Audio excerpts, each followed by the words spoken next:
Yes, if I am going too fast, please just say tiempo, tiempo, all right, because there's no point. So now it looks like we're ready for me to give you 2 short talks back to back. All right, so strap in. And of course, thank you very much for the kind introduction. And just one question. So what time do I need to be done by? What? How much time do I have? 40 minutes. I have 40 minutes total? Okay, yes. All right, very good. So this is my most recent book. Let's see. Seems like there's something wrong with the slides. But I know the slides well enough to do them just from this. There is a normal view about education. And this view says that we always need more and better education.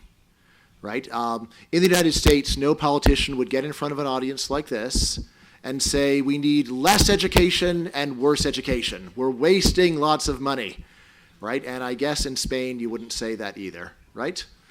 All right. Now, this is also a strange case where, contrary to this book, economists and the public agree. This book was all about how economists are over here on, say, free trade, and the public is over here.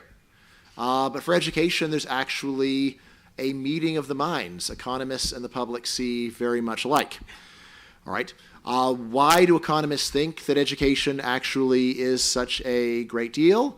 Mostly because they measure the financial payoffs for an individual, and then they find that education has a good return, which they take to mean that education builds human capital.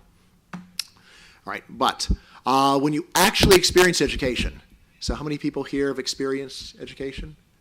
Yes, so a few? Yes, everyone, of course, everyone, all hands should be up. All right. It is hard not to notice that most classes teach no job skills. Most classes do not teach you anything you will ever need to know after the exam. In the United States, there's always a troublemaker. What's Spanish for troublemaker again? What do you say? Troublemaker? A smart aleck? What's that? Okay, that. Okay, there's always one of those saying, like, teacher, what does trigonometry have to do with real life? What does trigonometry have to do with real life? And the trigonometry teacher's answer is always, well, you'll see. You'll see. Well, have you seen? Have you seen how the whole modern business world is based on trigonometry? Probably not. All right. Now, this seems very strange because employers still value the student performance in subjects that seem useless. They still value grades in literature or history. Or again, in the United States, we're forced to study foreign languages, but we don't learn them. In my book, I show less than 1% of Americans claim to have learned to speak a foreign language very well in school. And yet we still spend years. And if you refuse to learn a foreign language in school, this prevents you from going to college and makes it very hard to get a good job. On the other hand, you could study a dead language like Latin, and the future is yours, right? You can, good colleges are open to you because you know Latin. It's like, well, or studied Latin and got good grades in Latin. So why would that be? All right. Now, it's easy to explain all these facts using what is called the signaling model of education.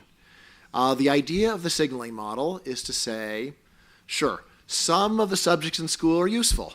Literacy is useful. Numeracy is useful. But what about all those other classes in literature, in history, in advanced mathematics, in art and music that students have to take? Why is it that those actually help you to get a better job?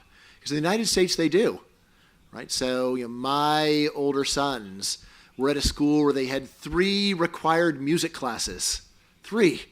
They had music appreciation, chorus, and dance. And I called up the teacher and said, they don't like dance. Can they not dance? And the principal said, no, all must dance. All must dance. Everyone has to dance, right? And if they had just said no, this would prevent them from advancing, prevent them from going to college, and prevent them from getting a good job. Seems very strange. Right, so what the signaling model says is that these irrelevant subjects pay because even though you don't really need to know them to do the job, they still convince employers that you are smart, that you're hardworking, and also that you are conformist. Right, so I'm teaching some Guatemalan students, so a lot of what school is to get a stampa on your forehead. We need a stampa. Necesitamos stampas. All right, here. Right, and you get them by studying subjects that are not really very useful, but once you study them, it persuades employers, all right, if the student could do well in these classes, if the student could get good grades in medieval history, then the student is going to be a good worker. In signaling models, the market rewards students for showing off, right, for doing well, even if the subject is actually completely irrelevant to the job. You can study psychology and use that to get a job as a banker. Right? You could study communications and use that to get a job as a waiter at a nice restaurant. And in the United States, nice restaurants usually have waiters with college degrees. This is normal. All right. All right. Now, why should you believe me rather than everybody else on earth? Right? And so one reason is just what I call the ubiquity of useless education. When you go and look at the amount of time that students spend studying subjects that they'll never need to know again, it's very high. So in American high schools, it would be about 70% of hours in class would be spent on subjects that are not likely to be useful later. When you look at college majors in the United States, only about 25% are majors in subjects where students will actually use them later on, right? So vocational subjects like computer science or engineering. All right, so that's one reason. All right. Furthermore, when we go and actually measure student knowledge is very low. Now, Americans may be worse than Spaniards. In fact, I'm pretty sure we are worse than you. But certainly we're worse on foreign languages, right? But still, when you go and look at the knowledge that adult Spaniards have about the history of Spain, how good is it really? How good is it really? Who ruled Spain from the 1930s to the 1970s? Ask people that are under 20. Right? Hopefully, do they know? Do students under 20 know that it was Franco? Have they even heard of him? Well, in the United States, people definitely have not heard of Franco in the United States. But they've barely heard of Franklin Roosevelt. Right? So, there. All right. Now, other reason to think that I'm right is that even very useless education actually pays off. Even very useless education actually pays off in the labor market. So I go and I look at people with majors in things like the arts. Even a degree in the arts helps you to get a better job than you would have if you didn't go to college. Of course, you don't get a job in the arts because there are almost no jobs in the arts. You get a job in a bank using your degree in painting. All right. Now, some other signs that what I'm saying is right. So you might be signaling if you bother to pay tuition for school. So in Spain, you do have to pay tuition for most colleges, right? Right. So in the United States, if you want to go to Harvard, the official tuition is $70,000 a year. That's the bad news. The good news is if you just want to study at Harvard, the price is zero. How? Well, if you want to study at Harvard, simply move to Cambridge, Massachusetts, and start going to classes. And no professor will stop you. No one will say, "Where's your ID?" No one asks you for your passport number. Why does Spain want my passport number to buy tickets for the Mezquita? Why? I don't understand. Why? Like anti-terrorism? I don't know. I'm completely confused about why Spain is always asking for my passport numbers. I have 4 kids, so I had to enter 8 passport numbers to get tickets for the Mezquita. Like every kid, mine, my wife's, every kid, and then mine again for the younger kids. All right. Anyway, but at Harvard, it's not like that. At Harvard, you can show up, learn all you want for free. If you're very honest and you go to the professor and say, "I'm not really a student here, do you mind if I study under you?" Professor is likely to say, "Oh, this has never happened to me before in all my days. You want to learn medieval history? It's never happened before. You are most welcome. That's the likely reaction. There's just one problem. After 4 years of free education at Harvard, you have saved how much? You've saved $280,000, or $280,000, but you don't have your diploma. You don't have any grades, and so you can't use it to get a job. This makes sense in my story, does not make sense if the main reason people go to Harvard is to learn useful skills.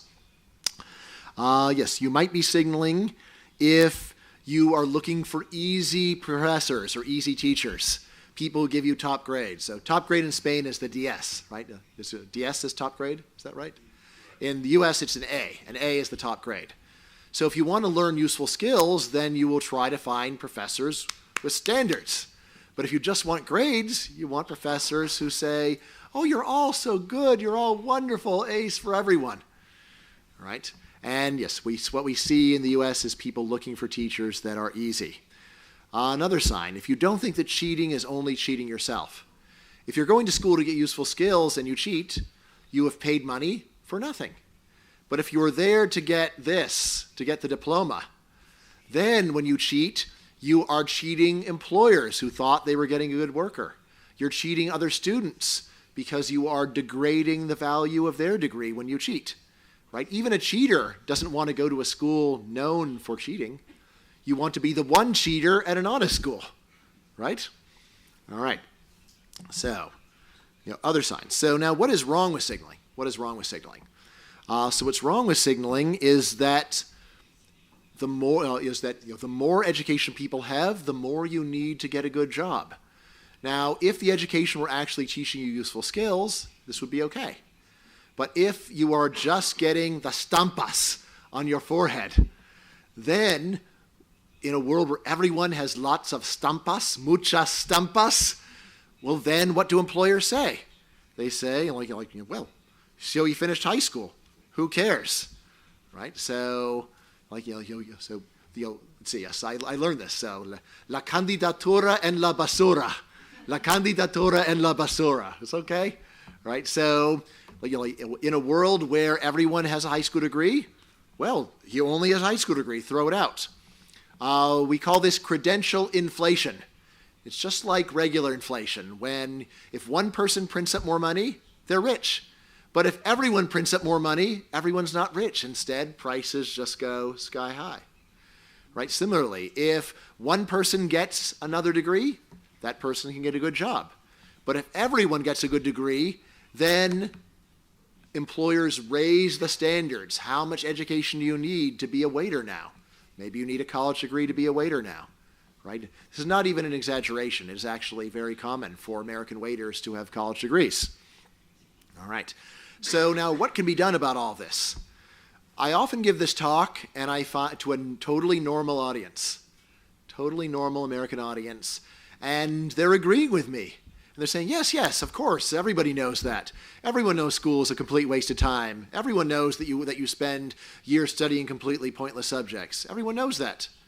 All right? And then I say, here's my solution. Less education. Less spending. Educational austerity. Right? So what do you say in Spanish? Austeridad? Yes. All right, now I know it's a negative word, but I love it. Yes. Yo amo austeridad. Right? To me, it's just common sense. It just says, why are we spending hundreds of billions of dollars? What are we getting for it? What happened to the previous educational investments? Can't we do this in a cheaper way? To me, austerity is just common sense. It's the common sense of my dad. When I was a kid and I say, Dad, can I have $20? What do you need it for? What are you going to do with it? What happened to the last $20? All very good questions. Right, so anyway, often when I give this talk, people will say, yes, you're right. And then when I say, so let's spend less. And this is where people go crazy, loco. And they say, no, we can't spend less. We can't spend less. Look, if you agree that it's wasteful, and if you agree with my story about credential inflation, the way to stop the problem is to spend less. If we spend less, we will have credential deflation. Right, where fewer people will be spending, and therefore people who have fewer degrees, and employers will then have to consider applicants without the degrees. So that is my most controversial proposal, but it's also the one I'm most excited about. So we will have time for questions, right? So I'll save it for that. My other proposal is much more normal, much more acceptable, and this is switch to more vocational education. You know, the German system, the Swiss system, right? These are much better than the American system for kids that don't like school. So in Switzerland, if a kid doesn't like school, then they say, okay, let's go and make you a train conductor. Let's send you to train conducting training program, the train conducting training program. In the United States, if a kid doesn't like school, we say, too bad. Everyone is going to be prepared for college. And then the kid drops out, and if he's a boy, ends up in jail. That's the American system. All right, so that is my second proposal. So first, austerity, spending less education, and second is more vocational education. Let's see, and now, let's see, can we move over to the next presentation? So you're getting 2 for 1. It's what we call a double feature.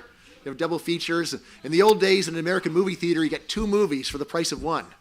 All right, and this presentation will look right. Okay, all right. So in October, I have a new book coming out. It is a graphic novel, right? But it is a nonfiction graphic novel, right? And it is done with my very first choice of artist in the world, Zach Wiener-Smith. It's called Open Borders, The Science and Ethics of Immigration. So in Spanish, what do you call a graphic novel? Is it like French or you just say comique, but like a serious one? You just say, like an intellectually weighty one. It's still a comique? Yes. All right. So in France, you call it what? Like, they have a special name for it. All right. But anyway, so you can think of this as like a comic book documentary. So it's all carefully researched, carefully fact-checked, but it's just a lot more entertaining than a regular book. All right.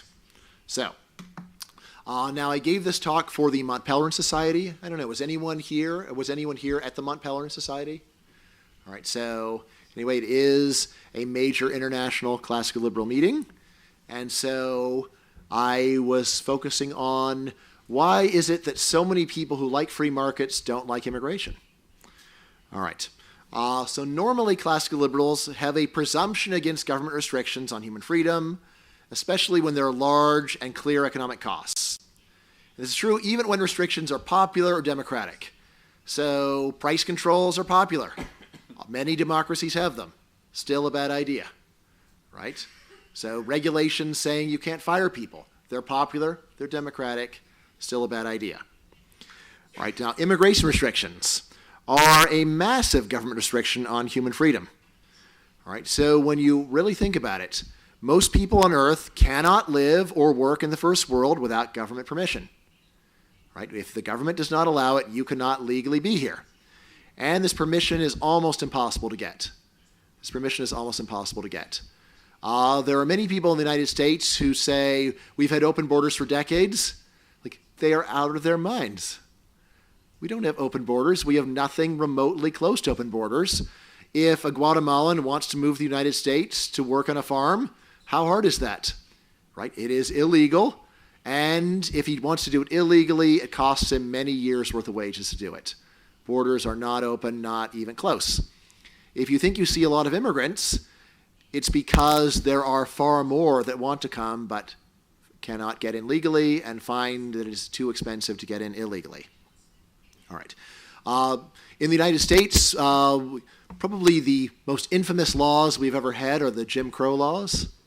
So these are laws in the American South that said that American blacks could not live in certain areas, could not do certain jobs, right? Most people on Earth have much stricter laws that they live under. Laws where they are not allowed to live anywhere in the first world.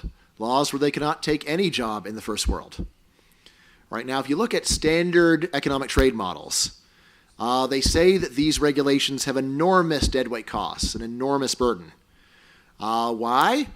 Well, the idea of these models is that the larger the gap of prices between two countries, the greater the economic loss. right? And in fact, the loss grows at a greater than linear rate. You can ask me about that in the Q&A. It's quadratic, technically. All right, so when people measure the price wedge for immigration, it's often over 1,000%. This means that if you move a Haitian from Port-au-Prince to Miami, the day he arrives, he can easily make 10 times as much money. Easily. Doing the same job. All right, now what happens when you measure the total harm of these very strict regulations that exist in almost every country on earth? Standard estimate says that is reducing gross world product by about 50%. Now, what is gross world product? We've heard of gross domestic product, right? And you might know about gross European product or gross EU product. Gross world product is that for all of planet Earth, right? So these estimates say that these regulations are cutting the production of mankind in half. How? By trapping most human talent in poor countries where the productivity is low. All right.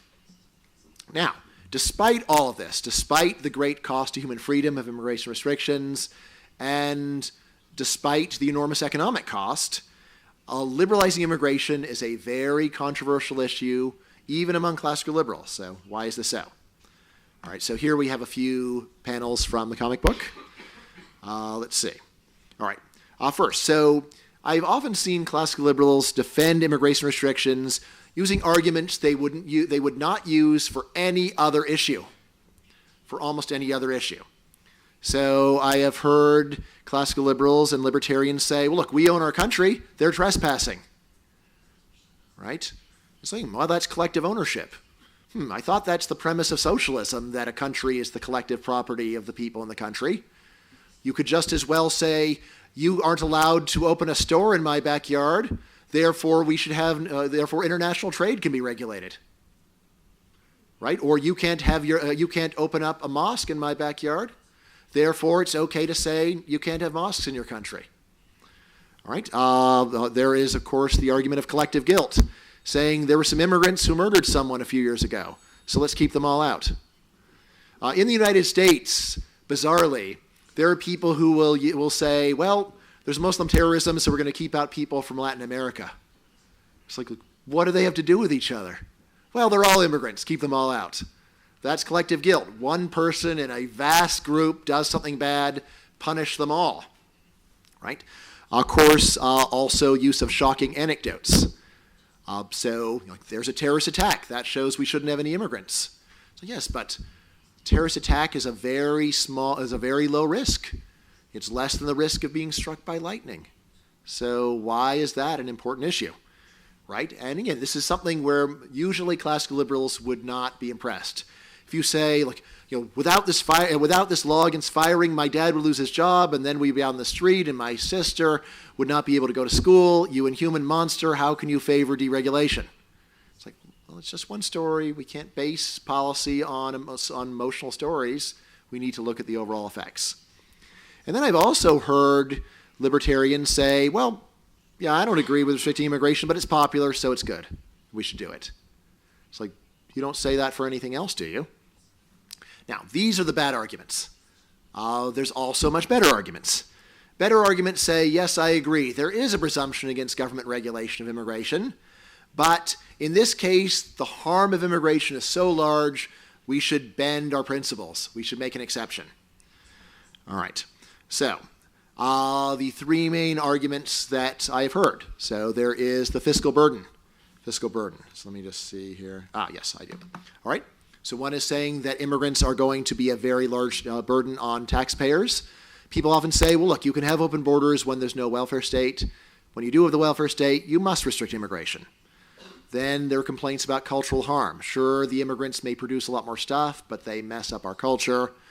And the last one is to say, look, the immigrants are fine, except they're going to vote for Sharia, or they're going to vote for Maduro. So we don't want that. All right, now the main problem with all of these arguments is that the estimated cost of immigration restrictions is huge, so the critics have to find enormous benefits of immigration, or excuse me, of regulation rather, enormous benefits of regulation. All right, now, The main story. So over here is Milton Friedman. You guys all know Milton Friedman? Yeah, he was short. Not as short as I draw him, as he's drawn, but pretty short. All right, and the actual quote from Milton is, "You cannot simultaneously have free immigration and a welfare state." You cannot simultaneously have free immigration and a welfare state. And again, the simple story here is the American welfare state and the Spanish welfare state pay more not to work than many countries pay you to work, so immigrants come to abuse the system. All right. Now, a key fact about all first world welfare states: most money does not go to the poor. It goes to the old, and immigrants tend to be young. All right, so when you actually look at the numbers, I know the U.S. numbers very well. I don't know Spanish numbers as well, but I know general European numbers. Almost no serious researcher finds a big negative fiscal effect of immigration. These are the latest high-quality estimates from the National Academy of Sciences. This looks at the net present value of letting in another immigrant, and it says that right now for the U.S., immigrants are a fiscal positive. When you look at all the taxes they pay minus all the services they use, U.S. taxpayers make money. All right, average of 58,000 gain for the average. For even immigrants who only have a high school degree, still a positive. There is a net cost of immigrants who have less than a high school degree. And then if you go and look at young ones, the young ones pay really well because they are so long from getting their pensions. Right now, in a talk like this, it's very hard to convincingly present numbers, but I just want to tell you, these numbers are not absurd. Because, first of all, a lot of government spending is non-rival. This means that the cost does not depend on the population. All right, so the best example of this, so if I were, so imagine that Catalonian secessionists win, right? So imagine I were one. Of course I'm not, right? But imagine I'm a Catalan secessionist. All right, and you ask me, all right, how will we divide Spain's national debt between Spain and independent Catalan? And if I were a Catalonian secessionist, you know what my answer would be? So we get zero debt, you get it all, right? Because the debt does not say Catalonia on it, does it? Ha! All right. Now, if Spain accepted this deal, this would mean that the debt per Spaniard would rise a lot, and the Catalonians would be debt-free. Immigration is like the opposite of that. It's like you get people from another country, and they come and help you pay for your national debt, the national debt you already have. All right, so immigrants spread the cost of debt service, they spread the cost of national defense, and so on. All right, now, for protecting American culture. If you don't think America has a culture, then you might be puzzled by this. But Americans, we think we have a culture, right? Football. Yes, American football. That's culture. All right, anyway, so another complaint. So Americans are destroying American culture, so they won't learn English, they won't fit in. Now, the language complaint is easy to measure, and therefore it's easy to see that it's wrong. So when we go and look at second-generation Spanish speakers in the United States, over 90% speak fluent English. Over 90% of second-generation Spanish speakers speak fluent English in the United States. It's the first generation that doesn't learn English well, but this has always been true. First-generation adults have trouble acquiring fluency in a new language. Right? When people say the new immigrants are different from the kind 100 years ago, the answer is they're not different from Italians or from Russians or from Poles 100 years ago. Right? The first generation struggles to learn the language, and their kids learn it fluently. Right? Sometimes people say, look, support for immigration is based on there's magic dirt. So the dirt is Spain. You touch it, and then you become a Spaniard instantly. Right? It baptizes you. Right? And I say, no, it's not the dirt. It's the culture. Right? It's the culture that baptizes. Right? And particularly the kids. Right? So when kids grow up in another country, then they acclimate to that country. Right now, people are always eager to find exceptions in cases of someone that does not acclimate. But I say the best test of whether immigrants acculturate to their new country is to ask immigrant parents. Ask immigrant parents. So if you go and ask immigrant parents, so how much appreciation do your kids have for Morocco? Right? Ask Moroccan parents in Spain about that. I will bet that they will say, they have no interest in Morocco. They don't care. They don't know anything about it. They don't want to visit. They don't want to speak Arabic to me. These are standard complaints that immigrant parents have. right? And what they never say is, yeah, well, like they're as Moroccan as I am, all my grandkids speak perfect Arabic. This is not what immigrant parents say because their kids do acculturate. Furthermore, many people have said that in the past, immigration worked because it was easier for people to assimilate. Now they don't. I say this is actually completely wrong. It's the opposite. So in 1900, the United States got many immigrants who had never heard English in their lives. They're from a primitive farm in Sicily. Now, in the modern world, thanks to modern technology, almost every immigrant knows some English. Almost every immigrant knows about modern technology, modern business. We actually have what I call pre-assimilation, where people know what the first world is like before they get there. They often know the language before they get there.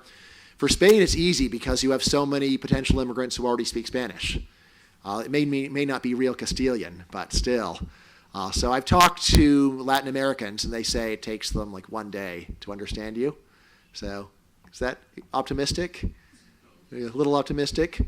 Right? No, they know. Yeah, right. Less than that. All right, great. And they're watching Spanish television shows, so they have an idea about what it's like. Right. Then there are complaints about crime. At least in the U.S., there's very good data saying that immigrants have a lower crime rate than native-born Americans. For Europe, it may be different. Probably the real story is that Americans have very high crime, and so our immigrants are less bad than Americans. Europeans have almost no crime, so immigrants are worse than you. Right? That's my favorite story. All right. Then there is protecting American liberty. So probably the most popular objection of the Friends of Freedom says immigrants come from statist countries. So we don't want to let Venezuelans into America because Venezuelans are the ones who voted in Chavez and Maduro. We don't want them coming in and voting to ruin our country too. All right, so here I say there is a kernel of truth. So do you have that expression, a kernel of truth? Or what do you say? Like just a little truth. Pequeño verdad. Okay. What do you really say? What's the right way? What's a good way to say it? Anyone? What's a good way to say a kernel of truth? You translated the book. So. I just wrote the foreword. Yeah. Oh, no, you're not the translator. All right. So, yes, a kernel of truth, just like a little truth. Yeah. Okay. All right. We can say that. All right. So, at least in the United States, non-natives are more socially conservative and economically leftist, but the difference is marginal, except for the least educated. And also, non-natives have very low turnout. Especially the least educated. All right, now, so why is there this contention? Why is there this contention? All right, so a long-standing argument of classical liberals is that human beings support big government not because of facts, but because of biased thinking. All right, so why is it that there's so many bad government policies? Well, of course, the usual view is they're not bad, they're great. You're crazy, right? But people who know more economics will tend to have a different view. All right, so no, it is biased thinking. The reason why you think that it's good to have a law saying it is illegal to fire someone is you have not actually considered that employers will not hire people in the first place if they know they can't fire them. The reason why people support the minimum wage so much is they have not considered the possibility that this could lead an employer to not hire people in the first place. Right, and so on. All right, so what kind of bias thinking? So anti-foreign bias. People love to blame problems on foreigners in every country. So in the United States, we like to blame our problems on Mexico and China. In Mexico, they blame their problems on the United States. Maybe everyone's wrong, right? This is just a very strong human tendency to want to blame foreigners. Which foreign country do Spaniards like to blame for their problems? Germany? Who do you like to blame? Who? Ourselves. You like to blame yourselves? No, there has to be a foreign country you like to blame for your problems. France. Yeah. Yes, Brussels. Yeah, blame Brussels. Just blame the okay, All right. So yeah, you've got lots of people to blame. All right, right, and of course, every now and then it's right, but it is a natural human tendency, whether it's true or not, to blame foreigners. Another one is just the illusion of zero-sum thinking. People tend to think that when one person's gaining, another person's losing. If an immigrant's getting a job, it must be because a native lost a job, right? It can't be because new jobs are being created to take advantage of human talent. And then just innumeracy. Innumeracy. Human beings are innumerate. What's the greatest problem facing the world? Terrorism, right? It's like, well, look, murder's less than 1% of all deaths. Terrorism is less than 1% of all murders. How is terrorism a big problem? Well, because it's really scary and it's on TV. And there's a bunch of TV shows about fictional terrorism, which scare me too. You know, it was 24 broadcast in Spain? 24, Jack Bauer saves the world. You can watch 8 years of that. Like, none of that stuff ever happened. But still, it feels real. It's a great story.